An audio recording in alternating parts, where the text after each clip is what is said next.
Menteri Kesehatan menegaskan pentingnya standar sertifikasi bagi Satuan Pelayanan Pemenuhan Gizi atau Dapur MBG. Ada 3 sertifikat yang harus dipenuhi SPPG sebelum menyalurkan makan bergizi gratis. Ini disampaikan oleh Budi Gunadi Sadikin, Menkes, dalam konferensi pers terkait dengan penanggulangan kejadian luar biasa KLB di program makan bergizi gratis. Pertama, yakni sertifikat layak higienis dan sanitasi atau SLHS dari Kementerian Kesehatan. Kedua, proses sertifikasi Hazard Analysis Critical Control Points atau HACCP yang berhubungan dengan standar gizi dan manajemen risiko. Dan yang ketiga, sertifikasi halal. Seluruh sertifikasi tersebut juga akan dilengkapi dengan pengakuan dari BPOM.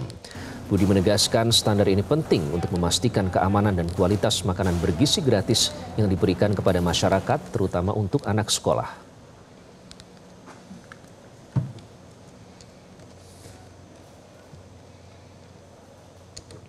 BPOM akan mewajibkan sertifikasi layak hygiene dan sanitasi dari Kemenkes. Kemudian ada satu lagi yang proses apa Bu namanya?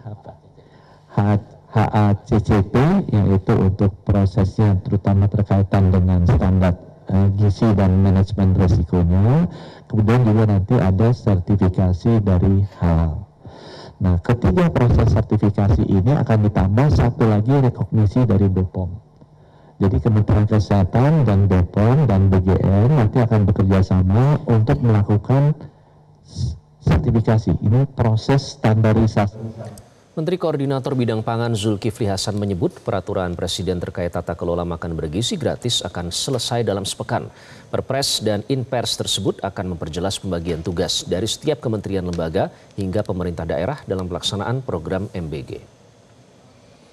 Pemerintah terus-menerus memastikan program makan bergizi gratis berjalan aman, layak sesuai SOP dan tepat sasaran. MBG adalah hak dasar warga negara dalam memenuhi asupan gizi yang layak agar menjadi generasi unggul masa yang akan datang. Tentu saudara, karena program yang Bapak Presiden selalu programnya itu mendasar, besar, dan tentu memberikan dampak yang luas, juga tantangannya tidak ringan, ya, karena besar. Selalu yang berikutnya Bapak Presiden tegas, perbaiki sistem, perkuat tata kelola MBG secara menyeluruh, dan hari ini tentu yang sudah kami sampaikan kemarin, beberapa perkembangan kami perkembangan dan perbaikan sudah dilakukan. Nah, hari ini tentu nanti juga penyempurnaan tata kelola yang sedang sekarang disempurnakan di Sesnek. Pemirsa, ribuan anak di sejumlah wilayah menjadi korban keracunan program makan bergizi gratis. Sejak Januari hingga September 2025 tercatat ada lebih dari 6.000 siswa menjadi korban keracunan MBG. Data ini diperoleh dari hasil rekapitulasi Badan Gizi Nasional. Jumlah korban tepatnya 6.457 orang keracunan MBG.